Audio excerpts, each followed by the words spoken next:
Olá, este é o curso de Teologia Básica do Prime Teologia. Vamos dar prosseguimento ao nosso estudo, abordando agora a angeologia ou o estudo dos anjos. Se fôssemos tentar provar com o conhecimento humano a existência dos anjos, isso seria impossível. Os seres espirituais habitam uma outra dimensão. Tudo que sabemos sobre os anjos é revelado através da Bíblia. Existem diferentes referências aos anjos em 34 livros da Bíblia. Eles aparecem lá em Gênesis, no início de toda a história da criação humana, e também vão aparecendo de maneiras diferentes, interagindo com os seres humanos ao longo da história, e estão presentes de uma maneira muito especial em Apocalipse, o último livro que fecha a revelação bíblica. No Antigo Testamento, o termo anjos, ou a referência aos anjos, é corriqueira, aparece mais de 100 vezes.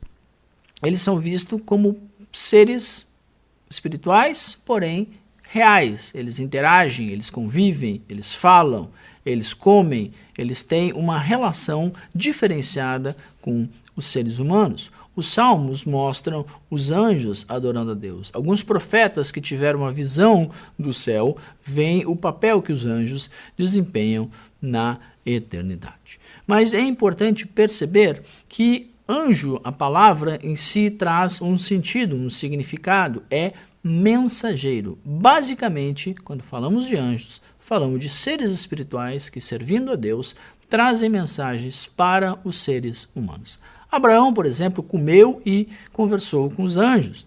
Um anjo executou juízo sobre Davi quando Davi pecou. Isaías, quando teve a visão de serafins, ele percebeu uma qualidade distinta de anjos, assim como Ezequiel em relação aos querubins. Daniel conversou a ponto de entender o nome dos anjos. No Novo Testamento, os anjos são mencionados mais de 160 vezes. Eles estão presentes na vida e no ministério de Jesus, desde o anúncio de seu nascimento até o momento da sua ascensão aos céus depois da ressurreição. No livro de Atos, nós vemos que os apóstolos eram ministrados pelos anjos, tendo eles interagido com a igreja. Ele também dá direcionamento aos homens, ele fala e encoraja Paulo a continuar o seu trabalho. Eles são mencionados nas cartas de Paulo, também em Hebreus, Pedro e Judas. E o Apocalipse mostra que alguns anjos têm funções específicas. Ao pensarmos especificamente sobre os ensinamentos de Jesus, ele fala a respeito da existência dos anjos que virão com ele na segunda vinda, ou seja, eles acompanham Cristo no momento em que ele revelar toda a sua glória para a humanidade. Mas também Jesus encontrou ao longo do seu ministério com alguns anjos chamados de maus, ou como nós também denominamos, os demônios. Então esta realidade espiritual, ela não é uma exceção, ela era uma norma dentro do ministério de Cristo Jesus. Ao pensarmos sobre os anjos, é importante entendermos a sua natureza. Os anjos foram criados. Eles estavam no céu antes da formação da terra. Podemos ver isso lá no livro de Jó. Eles não podem se reproduzir, ou seja, não casam nem dão-se em casamento. Eles foram criados por Deus para um sentido, para um movimento na terra que é diferente da criação humana, ou seja, a relação de Deus com os anjos é diferente da relação de Deus com os seres humanos.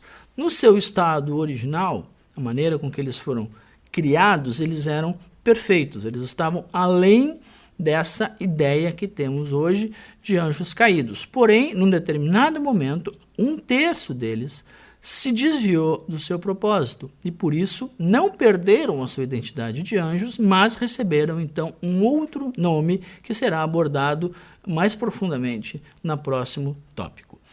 Quando pensamos na natureza dos anjos, sabemos que eles são seres santos, ou seja, separados. Eles não possuem uma carne, portanto, não pecam como o ser humano é capaz de pecar.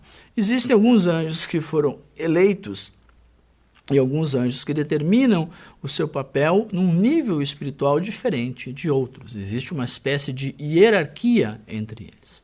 Quando eles se relacionam com os seres humanos, é possível ver que eles são seres pessoais, eles são dotados de inteligência, eles são dotados de emoções, eles são dotados de vontade, eles realizam as tarefas atribuídas por Deus, mas demonstram a sua independência. Eles não são uma parte de Deus, mas sim uma criatura enviada com esta possibilidade de se comunicar com o homem.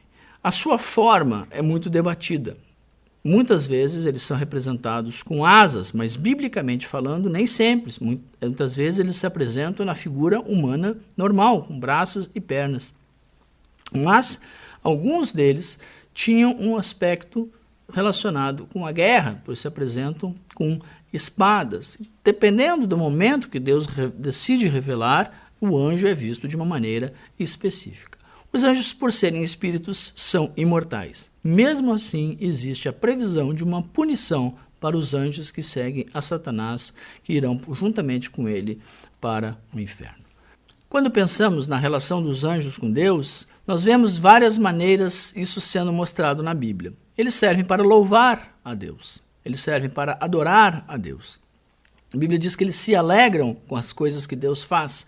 Eles servem a Deus. Eles se apresentam diante dele e eles são instrumentos do seu juízo. Quando nós relacionamos os anjos com a terra, nós podemos lembrar de que eles estão envolvidos na manifestação e revelação de Deus. Por exemplo, quando a lei foi entregue a Moisés, ou quando Jesus revelou a sua glória diante dos seus discípulos, ou quando Jesus ressuscitou e precisou atestar diante dos homens aquilo que havia acontecido no mundo espiritual. Eles estavam envolvidos nos relacionamentos humanos da igreja do primeiro século. Quando pensamos no relacionamento dos anjos com o ministério de Cristo, lembramos que antes do seu nascimento, um anjo predisse que ele viria. Posteriormente, falou também com os pastores que estavam ali, e a multidão de anjos foi ouvido. Durante a vida de Cristo, um anjo alertou a José para que fugisse com a sua família para o Egito e depois o orientou ao voltar do Egito. Os anjos também ministraram a Jesus no deserto durante a tentação e no Getsêmani nos seus momentos de agonia. Após a ressurreição, a Bíblia fala que um anjo tinha retirado a pedra que estava no sepulcro e alguns desses anjos anunciaram para as pessoas que Cristo havia ressuscitado.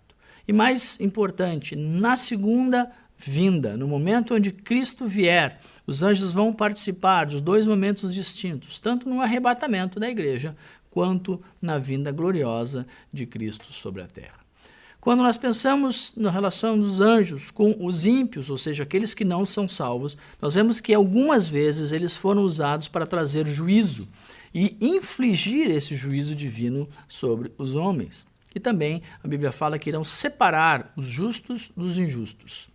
Em relação à igreja, basicamente os anjos servem aos salvos, servem aqueles que têm a Cristo como seu Senhor. Eles são encarregados, mas entendemos também, pela revelação bíblica, que eles levam respostas de oração, de que eles encorajam os cristãos na sua obra e também assistem na hora de sua morte.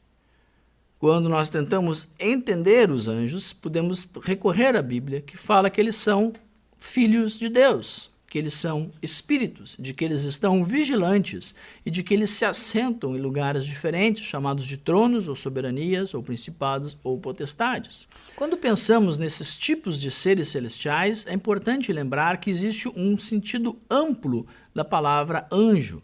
Então, nós veremos na Bíblia a revelação dos querubins, que seriam anjos com a tarefa específica, por exemplo, de guardar o jardim do Éden, e de que eles estão num trono onde Deus está assentado por cima. Também lemos na Bíblia a respeito dos serafins, que são um grupo de anjos que continuamente adoram o Senhor e clamam a santidade de Deus. Já em Ezequiel e Apocalipse, temos uma categoria não muito clara, são chamadas meramente de seres viventes. Eles têm figuras de um homem, de um leão, de um boi e de uma águia. E eles representam seres poderosos que fazem parte da comitiva celestial diante do trono de Deus. É difícil estabelecer uma hierarquia, mas a Bíblia usa termos diferentes. Há anjos e há arcanjos. O título arcanjo mostra que ele tem alguma espécie de domínio sobre os outros. Ou seja, lá em Daniel, ele também é chamado arcanjo dos primeiros príncipes, ou seja, um dos mais importantes. Alguns anjos têm nomes específicos. Miguel é mencionado em Judas e também em Apocalipse, e o anjo Gabriel é mencionado por Daniel. Também aparece em Lucas. Os nomes, as nomenclaturas dos anjos são também como títulos, porque utilizam a partícula el, que se remete à pessoa de Deus. Os anjos não estão onipresentes como é o Espírito Divino, mas eles aparecem se deslocando no tempo e no espaço. Eles aparecem em lugares específicos, em momentos específicos. Nós não podemos saber quantos anjos de fato existem. A Bíblia não faz uma listagem de números, só diz que são miríades, que são milhares, que são uma grande quantidade. Uma dúvida muito comum entre as pessoas é se de fato cada pessoa tem um anjo da guarda. A Bíblia fala que eles são enviados para nos proteger. O Salmo 91 diz que eles nos sustentam. Então, deduzimos daí de que existe um acompanhamento, mas não existe ensinamento bíblico a respeito de que cada um tem um anjo que vai acompanhar durante toda a vida aquela pessoa. Algo importante a ser lembrado é que os anjos não têm a definição sexual que temos de homem e mulher. A Bíblia fala que eles nem casam, nem se dão em casamento, ou seja, eles não têm a questão sexual e não têm uma questão de relação entre eles, como nós temos numa sociedade humana. Quando pensamos sobre o poder dos anjos, é importante perceber de que isso vai além do entendimento. Alguns deles são chamados de soberanias, outros de poderes ou de potestades, e fala sobre o seu poder e a sua força. Então, o homem, na perspectiva do poder, está abaixo dos anjos, porque não são capazes de fazer coisas que os anjos fazem. Mas nada que os anjos venham a fazer está fora da ordem da determinação divina. Voltando a um termo que já foi utilizado outras vezes, o anjo do Senhor é uma distinção comum na Bíblia, que serve para designar uma manifestação especial. Lembrando, a palavra anjo significa mensageiro. Muitos atribuem essa revelação, esta pessoa, a uma pré-encarnação de Cristo. A pessoa de Cristo se revelava e o homem entendia aquilo como um anjo. Ao estudarmos sobre os anjos, vamos perceber de que por eles serem seres morais, eles têm alguns elementos que estão em comum com a criação do ser humano. Porém, eles habitam numa outra dimensão. Eles estão além do tempo. Quando nós entendemos a necessidade da criação dos anjos, vemos que Deus tem uma preocupação com os seus filhos e tem essa série de assessores que estão aí disponíveis para ajudar a todos aqueles que pedem. Mas isso não significa que nós devemos mistificar. Os anjos, de fato, nos lembram de que o mundo espiritual é real, é concreto. Existe uma maneira de interagir espiritualmente com essa outra dimensão. E algumas vezes os homens tiveram isso através do contato com os anjos. Eles são distribuídos, são organizados segundo a hierarquia militar. Eles são chamados de o exército de anjos. Jesus, no Novo Testamento, vai falar sobre uma legião de anjos, que era uma referência à distribuição dos soldados dentro do Império Romano, ou seja, um grupo organizado que tem alguma espécie de comando que serve para mostrar e demonstrar a preocupação de Deus com os seres humanos. A questão do louvor também é muito importante, porque percebemos de que toda a criação reconhece a grandeza, a soberania, a santidade de Deus. E alguns anjos estão constantemente neste processo de reconhecer, de orar. Quando Jesus tenta ensinar para as pessoas a respeito dos anjos, ele se debateu com questionamentos dos saduceus. Os saduceus, por exemplo, aquele grupo que vivia ali nos tempos do Novo Testamento, não acreditavam nesta realidade espiritual. Por quê? É uma tendência do homem duvidar de tudo aquilo que ele não consegue ver ou que não consegue entender. Mas o mais importante é lembrarmos que os anjos estão servindo a Deus, de que eles têm a maneira de trazer esta mensagem para o homem, sempre buscando a glória de Deus. Os seres humanos não sempre vão entender isso. Existe uma tendência, muitas vezes perigosa, de se estabelecer uma espécie de culto ao anjo, e o que é proibido pela Bíblia. Por quê? Porque nossa relação com os anjos, ela pode acontecer de maneiras diferentes. Algumas igrejas dão uma ênfase muito grande para isso, saindo daquilo que o texto bíblico determina. Outras igrejas ignoram completamente, trabalhando esta questão toda como uma fábula, como uma invenção, como uma espécie de delírio, o que também não é bíblico. Então a nossa precaução deve ser nem valorizar demais e nem ignorar a sua existência. A Bíblia fala que existe o perigo do anjo ensinar uma doutrina. Paulo fala muito claramente lá em Gálatas: ainda que um anjo vindo do céu vos pregue o evangelho, seja maldito, seja anátema. Isso pode parecer estranho para o cristão, mas se olharmos na história, veremos, por exemplo, que surgiram grupos religiosos baseados numa suposta revelação de anjos. Se você conversar com um mórmon, verá de que o centro da sua fé é a revelação que veio através de um anjo que recebeu o nome de Moroni. Porém, a Bíblia diz que existe a possibilidade de Satanás se revelar como anjo de luz. Ou seja, há uma tendência de nós mistificarmos, mas podemos cair no engano.